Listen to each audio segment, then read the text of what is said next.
ಸಾಹಿತ್ಯ ಸಮ್ಮೇಳನದಲ್ಲಿ ಮಾಂಸಾಹಾರನೇ ಮಾಡಬಾರ್ದು ಅನ್ನೋದು ಹೇಳಿಕೆ ತಪ್ಪು ಅಂತ ನಾನಾದ್ರೂ ಭಾವಿಸ್ತೀನಿ ಸರ್. ವೆಜ್ ಬೇಕಂದ್ರೆ ವೆಜ್ ತಿನ್ನಿ, ಅದು ಇರುತ್ತೆ. ಮಾಂಸಾಹಾರ ಬೇಕಂದ್ರೆ ಅದು ತಿನ್ಲಿ, ಯಾರು ತಿನ್ನಲ್ವೋ ಅದು ಬಿಟ್ಬಿಡ್ಲಿ. ತಿನ್ನೋರು ಹೆಚ್ಚಿನ ಸಂಖ್ಯೆಯಲ್ಲಿ ಇರುವಾಗ ಅದು ಆದ್ಯತೆ ಅವ್ರು ತಗೊಳ್ತಾರೆ. ಮಂಡ್ಯ ಮಾಂಸಾಹಾರಕ್ಕೆ ಫೇಮಸ್ಸು, ಜೊತೆಗೆ ಪ್ರತಿಯೊಬ್ಬ ವ್ಯಕ್ತಿಗೂ ಆಹಾರವನ್ನ ಆಯ್ಕೆ ಮಾಡ್ಕೊಳ್ತಕ್ಕಂಥ ಹಕ್ಕು ನಮ್ಮ ಪ್ರಜಾಪ್ರಭುತ್ವದಲ್ಲಿ ಇದೆ. ನಮ್ಮ ಇಡೀ ನೌಕರರು ಒಂದು ದಿನದ ವೇತನವನ್ನು ಕೊಡ್ತಾ ಇದ್ದಾರೆ. ಮಾಂಸಾಹಾರ ಮಾಡೋದ್ರಲ್ಲಿ ತಪ್ಪೇನಿದೆ, ಮಾಡ್ಲಿ ಬಿಡಿ. ನಾವು ಯುಗಾದಿನಲ್ಲಿ ಸ್ವೀಟು ಮಾಡ್ತೀವಿ, ಖಾರನೂ ಮಾಡ್ತೀವಿ. ಅದೇ ರೀತಿ ಮಂಡ್ಯದಲ್ಲೂ ಕೂಡ ಒಂದು ದಿನ ಸ್ವೀಟ್ ಮಾಡ್ಲಿ, ಮತ್ತೊಂದು ದಿನ ಖಾರ ಮಾಡ್ಲಿ. ಅದರಿಂದ ಮಾಂಸಾಹಾರ ಇರ್ಲಿ. 79ಕ್ಕೂ ಹೆಚ್ಚು ಮಂದಿ ಮಾಂಸಾಹಾರ ಸೇವನೆಯಲ್ಲಿ ಇದ್ದಾರೆ ಇವಾಗ. ಸರ್, ಯಾವ ಆಯ್ಕೆಯನ್ನ ಮಾಡ್ಕೋಬಹುದು, ಆಹಾರ ಅವ್ರಿಗಿಷ್ಟ. ಸೊ ಎಲ್ರಿಗೂ ನಮಸ್ಕಾರ. ಮೊದಲನೇದಾಗಿ ಕನ್ನಡ ರಾಜ್ಯೋತ್ಸವದ ಶುಭಾಶಯಗಳನ್ನ ಕೋರ್ತಾ ಇದ್ದೀನಿ. ಅಖಿಲ ಭಾರತ ಸಾಹಿತ್ಯ ಸಮ್ಮೇಳನ ಮಂಡ್ಯದಲ್ಲಿ ನಡೀತಾ ಇರ್ತಕ್ಕಂಥದ್ದು ನಮ್ಗೆಲ್ಲರಿಗೂ ಒಂದು ಶುಭ ಸುದ್ದಿ. ವಿಶೇಷವಾಗಿ ಮಂಡ್ಯದಲ್ಲಿ ನಡೀತಾ ಇರ್ತಕ್ಕಂಥ ಅಖಿಲ ಭಾರತ ಕನ್ನಡ ಸಾಹಿತ್ಯ ಸಮ್ಮೇಳನದಲ್ಲಿ ಮಂಡ್ಯದಲ್ಲೇ ನಡೀತಾ ಇರೋದ್ರಿಂದ ಮಂಡ್ಯ ಮಾಂಸಾಹಾರಕ್ಕೆ ಫೇಮಸ್ಸು, ಜೊತೆಗೆ ಪ್ರತಿಯೊಬ್ಬ ವ್ಯಕ್ತಿಗೂ ಆಹಾರವನ್ನು ಆಯ್ಕೆ ಮಾಡ್ಕೊಳ್ತಕ್ಕಂಥ ಹಕ್ಕು ನಮ್ಮ ಪ್ರಜಾಪ್ರಭುತ್ವದಲ್ಲಿ ಇದೆ. ಯಾರು ಯಾವುದಾದ್ರೂ ತಿನ್ನಲಿ, ಸಾಹಿತ್ಯ ಸಮ್ಮೇಳನದಲ್ಲಿ ಮಾಂಸಾಹಾರನೇ ಮಾಡಬಾರ್ದು ಅನ್ನೋದು ಹೇಳಿಕೆ ತಪ್ಪು ಅಂತ ನಾನಾದರೂ ಭಾವಿಸ್ತೀನಿ ಸರ್. ಖಂಡಿತವಾಗ್ಲೂ ಮಾಂಸದ ಊಟ ಬೇಕು ಅನ್ನುವಂಥದ್ದು ಬಹು ಜನರ ಬೇಡಿಕೆ ಸರ್. ಇದು ಎಲ್ರಿಗೂ ಗೊತ್ತಿರೋವಂಥ ವಿಚಾರ. ಮಂಡ್ಯ ಅಂದರೆ ಕನ್ನಡ ಅಂದರೆ ಮಂಡ್ಯ ಅನ್ನೋದು ಎಲ್ರಿಗೂ ಗೊತ್ತಿರೋ ವಿಚಾರ ಆಗಿರೋದ್ರಿಂದ ಆಹಾರನೂ ಕೂಡ 3 ದಿನದಲ್ಲಿ ನಮ್ಮ ಸರ್ಕಾರಿ ನೌಕರ ಸಂಘದಿಂದನೂ ಕೂಡ ನಮ್ಮ ಇಡೀ ನೌಕರರು ಒಂದು ದಿನದ ವೇತನವನ್ನು ಕೊಡ್ತಾ ಇದ್ದಾರೆ. ಆ ನಿಟ್ಟಿನಲ್ಲಿ ಮಾಂಸಾಹಾರ ಮಾಡೋದ್ರಲ್ಲಿ ತಪ್ಪೇನಿದೆ, ಮಾಡ್ಲಿ ಬಿಡಿ. ಯಾಕೆ ಮಾಂಸಾಹಾರ ಅಂದ್ರೆ ಅದು ಹೊಲಸು, ಅಷ್ಟೊಂದು ಕಳಪೆನಾ, ಅದು ಸಸ್ಯಾಹಾರಿ ಮಾತ್ರ ಶುದ್ಧನಾ? ನೋಡಿ ಸರ್, 79ಕ್ಕೂ ಹೆಚ್ಚು ಮಂದಿ ಮಾಂಸಾಹಾರ ಸೇವನೆಯಲ್ಲಿ ಇದ್ದಾರೆ ಇವಾಗ. ಸರ್, ಯಾವ ಆಯ್ಕೆಯನ್ನ ಮಾಡ್ಕೋಬಹುದು, ಆಹಾರ ಅವ್ರಿಗಿಷ್ಟ. ನನಗೆ ವೆಜ್ ಬೇಕಂದ್ರೆ ವೆಜ್ ತಿನ್ನಿ, ಅದು ಇರುತ್ತೆ.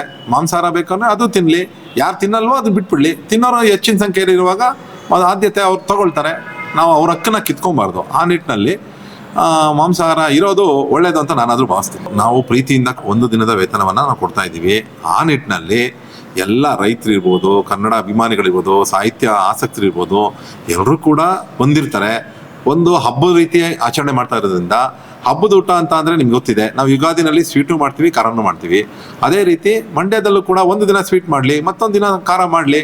ಅದರಿಂದ ಮಾಂಸಾಹಾರ ಇರಲಿ. ಯಾಕೆಂದರೆ ಎಲ್ಲರೂ ಕರ್ನಾಟಕದಲ್ಲಿ, ವಿಶೇಷವಾಗಿ ಮಂಡ್ಯ ಭಾಗದಲ್ಲಿ ಬಾಡೂಟ ತಿನ್ಕೊಳೋದಂಥ ಒಂದು ಖುಷಿ ಇರುತ್ತೆ.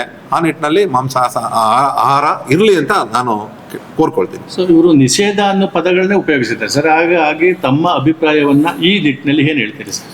ಸರ್, ಮತ್ತೊಮ್ಮೆ ಪರಿಶೀಲಿಸಲಿ ಅಂತ ನಾನಾದರೂ ಕೋರ್ಕೊಳ್ತೀನಿ. ಸಾಹಿತ್ಯ ಪರಿಷತ್ತಿನ ರಾಜ್ಯಾಧ್ಯಕ್ಷರು ಜೋಶಿ ಅವರು ಯಾವುದೋ ಈಗ ಬೇರೆ ಭಾಗದಲ್ಲಿ ನಡೀತಾ ಇದ್ರೆ ಅಥವಾ ಬೇರೆ ಇದ್ರಲ್ಲಿ ನಡೀತಾ ಇದ್ರೆ ಅವ್ರು ಯೋಚನೆ ಮಾಡಬೇಕಾಗಿತ್ತು. ಮಂಡ್ಯದಲ್ಲೇ ನಡೀತಾ ಇರೋದ್ರಿಂದ, ಮಂಡ್ಯ ಮೂಲ ತವರೂರು, ಕನ್ನಡಕ್ಕೆ ಹೆಚ್ಚಿನ ಆದ್ಯತೆ ಇರೋದ್ರಿಂದ, ಮಂಡ್ಯದ ಬಾಡೂಟಕ್ಕೆ ಫೇಮಸ್ ಆಗಿರೋದ್ರಿಂದ ಮಾಂಸಾಹಾರ ಮಾಡಲಿ. ಮತ್ತು ಅವರು ಕೂಡ ಅವ್ರೇನು ನಿಷೇಧ ಅಂತ ಪದವನ್ನು ಹೇಳ್ತಾ ಇದ್ದಾರೋ ಅದನ್ನು ಮತ್ತೊಮ್ಮೆ ಪರಿಶೀಲಿಸಿ ಸೂಕ್ತ ಆದೇಶವನ್ನು ಹೊರಡಿಸಲಿ ಅಂತ ಮಾನ್ಯ ಅಧ್ಯಕ್ಷರಲ್ಲೂ ಕೂಡ ನಾನು ಕೋರ್ಕೊಳ್ತೀನಿ. ಸೊ ಜಿಲ್ಲೆಯಿಂದ ಹೇಗೆ ಕನ್ನಡದ ಸಮ್ಮೇಳನಕ್ಕೆ ಯಾವ ರೀತಿಯನ್ನ ಆಯೋಜನೆ ಮಾಡ್ಕೊಂಡಿದ್ದೀರಿ ಸರ್? ಈಗ ನಮ್ಮಲ್ಲಿ ರಥ ಬಂತು, ಸಾಹಿತ್ಯ ಸಮ್ಮೇಳನ ರಥ. ಅದನ್ನು ಅದ್ದೂರಿಯಾಗಿ 5 ತಾಲೂಕುಗಳನ್ನು ಸಂಚಾರ ಮಾಡಿ ಈಗಾಗಲೇ ಯಾರ್ಯಾರು ಸಾಹಿತ್ಯ ಸಮ್ಮೇಳನದಲ್ಲಿ ಭಾಗವಹಿಸೋಕ್ಕೆ ಇಷ್ಟ ಇದ್ದಾರೋ ಎಲ್ಲರೂ ಕೂಡ ನೋಂದಣಿಯನ್ನು ಮಾಡ್ಕೊಂಡಿದ್ದಾರೆ. ನಮ್ಮಿಂದನೂ ಕೂಡ ಸಾಹಿತ್ಯ ಪರಿಷತ್ತಿಂದ, ನೌಕರ ಸಂಘದಿಂದ ನಾವು ಬಸ್ಗಳನ್ನ ಮುಖಾಂತರ ಮಾಡಿ ಸಾಹಿತ್ಯ ಸಮ್ಮೇಳನಕ್ಕೆ ಭಾಗವಹಿಸಲಿಕ್ಕೆ ಎಲ್ಲ ನೌಕರರಿಗೂ ಕೂಡ ನಾವು ಅವಕಾಶ ಮಾಡಿಕೊಡ್ತೀವಿ. ನಾವು ಆಲ್ರೆಡಿ ನೌಕರ ಸಂಘದಿಂದಲೂ ಕೂಡ ನಾವು ರಿಜಿಸ್ಟ್ರೇಷನ್ ಮಾಡಿಸ್ಕೊಳ್ತಾ ಇದ್ದೀವಿ, ಯಾರ್ಯಾರು ಬರ್ತಾರೆ ಅಂತ. ಎಷ್ಟು ಜನ ಬರ್ತಾರೆ ಅದ್ರ ಮೇಲೆ ನಾವು ಬಸ್ಗಳನ್ನ ನಾವು ಮಾಡಿ ನಾವು ಅಲ್ಲಿ ಕಳಿಸ್ಕೊಡೋ ವ್ಯವಸ್ಥೆನ ಮಾಡ್ತೀವಿ ಸರ್. ಅಂದ್ರೆ ಒಟ್ಟಾರೆ ಸರ್ಕಾರಿ ನೌಕರ ಸಂಘದ ಅಧ್ಯಕ್ಷರಾಗಿ ಬಾಡಿಲ್ಲದ ಊಟ, ಬಾಡೂಟ ಎರಡೂ ಇರಬೇಕು ಅಂತ ಬಯಸ್ತಾ ಇದ್ದೀರಿ? ಖಂಡಿತ ಸರ್, ಆಗ್ರಹನೂ ಮಾಡ್ತೀರಿ? ಹೌದು, ಖಂಡಿತ ನಾವು ಕೋರ್ಕೊಳ್ತೀವಿ ಸರ್, ಆಗ್ರಹನೂ ಮಾಡ್ತೀವಿ. ಯಾಕೆಂತಂದ್ರೆ ವೆಜ್ ಊಟ ಮಾಡೋರು ವೆಜ್ ಊಟ ಮಾಡಲಿ, ಬಾಡೂಟ ಮಾಡೋರು ಬಾಡೂಟ ಮಾಡಲಿ. ನಾವು ಒಂದೇ ತಿನ್ಬೇಕು ಅಂತ ಯಾರು ಕೂಡ ಆದೇಶ ಮಾಡಬಾರ್ದು. ನಿಷೇಧನ ವಾಪಸ್ ತಗೋಬೇಕು ಅಂತ ಕೂಡ ನಾನು ರಾಜ್ಯಾಧ್ಯಕ್ಷರಲ್ಲಿ ಕೋರ್ಕೊಳ್ತೀನಿ.